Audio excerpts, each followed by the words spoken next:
بسم اللہ الرحمن الرحیم۔ ایک صاحب نے قرآن مجید کے حوالے سے ایک سوال کیا، اور یہ سوال اس غلط فہمی کے نتیجے میں کیا گیا جو ہمارے ہاں بہت سارے احباب کبھی حسن نیت سے اور کبھی کسی غلط فہمی کی بنیاد پر اٹھاتے ہیں۔ سوال یہ ہے کہ کیا قرآن مجید سے ہر شخص استفادہ کر سکتا ہے، یا قرآن مجید سے استفادہ کرنے کے لیے ایک مخصوص علماء کا طبقہ ہی ہے اور انہی کو یہ کام کرنا چاہیے، باقی جتنے بھی عوام ہیں یا عام لوگ ہیں انہیں ان علماء سے رابطہ کر کے قرآن مجید کی تعلیمات سیکھنی چاہیے؟ اس کو ہم دو حوالوں سے دیکھتے ہیں اور دونوں حوالوں سے اس پر غور کرنا ہے۔ خود اس رب کی طرف سے ہمیں اس کا جواب ملتا ہے جس نے اس قرآن حکیم کو ہماری ہدایت کے لیے روانہ کیا ہے۔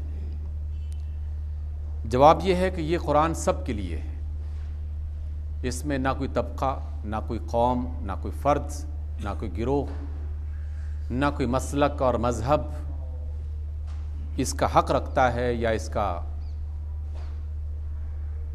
وہ اپنے اوپر یہ سمجھتا ہے کہ بس میں ہی اس کو کر سکتا ہوں، دوسرا کوئی اور اس پر غور و فکر نہیں کر سکتا۔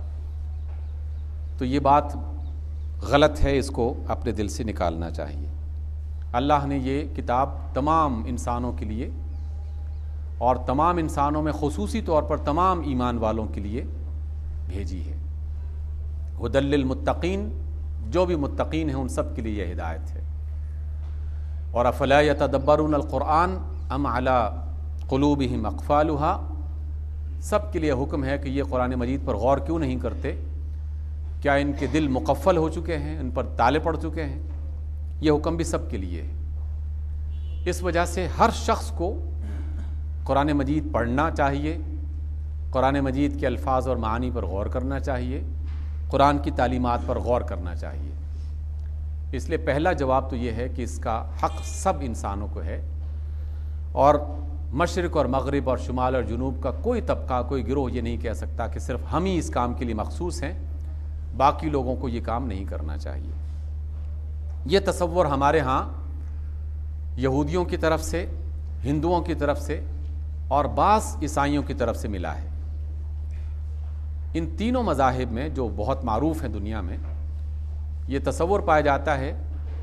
ہندوؤں کے ہاں جو ان کی مقدس کتابیں ہیں وہ صرف برہمن کا ایک خاص طبقہ اور ان میں سے بھی مخصوص علماء ہی اس کو پڑھ سکتے ہیں، سیکھ سکتے ہیں، اور انہیں ہی یہ حق حاصل ہے۔ عوام الناس کو پڑھنے کی اکثر وہ اجازت نہیں دیتے۔ یہود بھی اپنے جو رہبان اور علماء ہوا کرتے تھے صرف ان کو یہ حق دیا کرتے تھے، یا ان کے علماء یہ حق صرف اپنے لیے مخصوص رکھتے تھے کہ تورات صرف ہم پڑھ سکتے ہیں اور اس کے معانی اور اس کی حکمتیں اور اس کے اسرار ہم ہی جان سکتے ہیں، تم اس لیے کبھی اس کو براہ راست پڑھنے کی کوشش مت کرنا۔ عیسائی راہبوں نے بھی کچھ یہی طریقہ اختیار کیا، جبکہ اللہ رب العزت نے یہ دولت عظمیٰ سب کے لیے روانہ کی ہے، اور کوئی شخص بھی اگر حسن نیت سے پوری محنت کرے گا تو قرآن مجید سے اسے فائدہ ملے گا، اور قرآن مجید ہر ایک فرد کو اس کے ظرف کے مطابق عطا کرتا ہے، جس کا جتنا اس کا لیول ہے سمجھ کا، عقل کا، اخلاص کا، تقوی کا، اتنی ہی اس کو سمجھ عطا کرتا ہے۔ اور اس میں بڑی عجیب و غریب قسم کے واقعات ہماری انسانی زندگی میں رونما ہوئے ہیں۔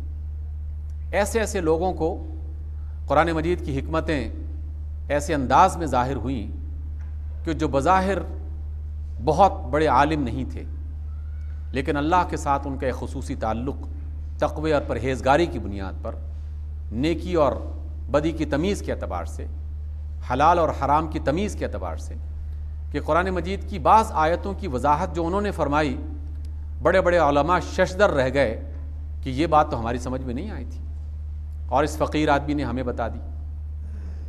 اس لیے فہم کا تعلق اللہ تعالیٰ کی طرف سے اس محنت کے بعد جس محنت میں علم بھی شامل ہے اور اس کا اخلاص اور تقوی بھی شامل ہے. اور علم حاصل کرنے میں محنت سے زیادہ انسان کا اخلاص اور تقوی یہ کارآمد ہوتا ہے. اور دونوں چیزیں اگر اکٹھی ہو جائیں تو پھر سونے پر سہاگا جسے کہا جاتا ہے، پھر وہ بات بنتی ہے. محنت ہو اور تقوی اور اخلاص نہ ہو تو اللہ رب العزت نے بھی ایسے لوگوں کو بہت زیادہ حکمت عطا نہیں فرمائی. معلومات انہیں بہت ساری ہو جاتی ہیں، اور معلومات میں اور حکمت میں بہت بڑا فرق پایا جاتا ہے.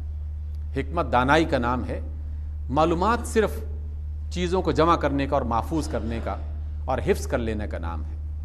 معلومات تو کمپیوٹر میں اور ٹیپ ریکارڈر میں بھی موجود ہوتی ہیں، لیکن حکمت اس کے اندر موجود نہیں ہوتی. حکمت کا تعلق انسان کے اس وزڈم اور اس کے تقوی اور اس کی شخصیت کے ساتھ وابستہ ہے جو انسان کو بعض اوقات میسر آتا ہے. میں آپ کو ایک چھوٹی سی بات بتاتا ہوں، اس کا تعلق اگرچہ عام سے جملے سے ہے لیکن مجھے حکمت کی بات نظر آئی. پاکستان کے ایک بڑے معروف ادیب گزرے ہیں، اشفاق احمد، آپ نے اکثر سنا ہوگا نام ان کا، ٹی وی میں اکثر ان کے پروگرام آتے رہتے ہیں اور اچھے بڑے نامور ادیبوں میں ان کا شمار ہوتا ہے. ان کی ملاقات ایک ایسے فرد سے ہوئی جس فرد کا بیک گراؤنڈ کوئی علمی بیک گراؤنڈ نہیں ہے، عربی زبان سے واقفیت نہیں ہے اس کی اور اس طرح کی، لیکن اللہ تعالیٰ نے ہدایت کا راستہ اس کے لیے کھولنا تھا. بینک میں کام کرنے والا آدمی تھا اور پھر اس کے بعد اس نے بینک کی ملازمت چھوڑ دی اور اپنا ذاتی کاروبار کیا، لیکن قرآن پر غور و فکر کرنا شروع کر دیا، سیرت رسول علیہ الصلوۃ والسلام کو پڑھنا شروع کر دیا، احادیث نبوی کو پڑھنا شروع کر دیا.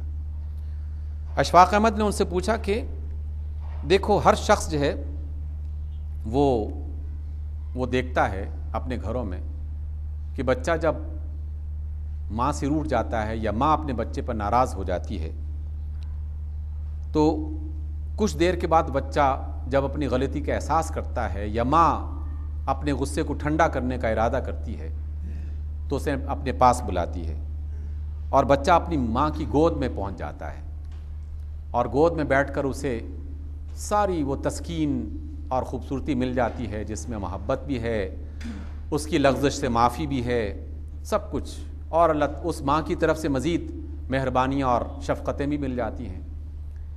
ایک بندہ اگر کبھی کوئی غلطی کر بیٹھے اور بعد میں وہ توبہ کرنا چاہے، واپس آنا چاہے اور گود میں بیٹھنا چاہے اللہ تعالیٰ کی، تو اللہ تعالیٰ کی گود کیا ہے؟